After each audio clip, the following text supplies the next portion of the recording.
cheguei aqui e falei, Senhor, eu quero uma confirmação acerca daquele mistério. Tu sabe o que é. E Deus te usou. Eu glorifico ao Senhor pela tua vida, porque era essa resposta que eu precisava de Deus. Amém? Talvez para você parecia pequenininho, mas era essa resposta. Eu glorifico ao Senhor por isso. Sem delongas, porque a hora já está indo. Abra a tua Bíblia, livro de Judas. Um livro antes de Apocalipse. Judas. Não é Judas que traiu Jesus. Amém? Não se assustem. Livro de Judas.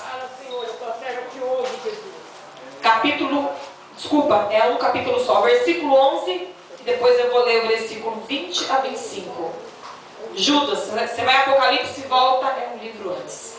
Glórias a Deus, aleluia. Todos acharam? Diga amém? Amém. Diz assim a palavra do Senhor, versículo 11. Ai deles, porque entraram pelo caminho de Caim e foram levados pelo engano do prêmio de Balaão e pereceram na contradição de Corá. Versículo 20. Mas vós, amados, edificando-vos a vós mesmos sobre a vossa santíssima fé, orando no Espírito Santo, conservai a vós mesmos na caridade de Deus, esperando a misericórdia de nosso Senhor Jesus Cristo para a vida eterna. E apiedai-vos de alguns que estão duvidosos, e salvai alguns, arrebatando-os do fogo. Tende deles misericórdia com temor, aborrecendo até a roupa manchada da carne.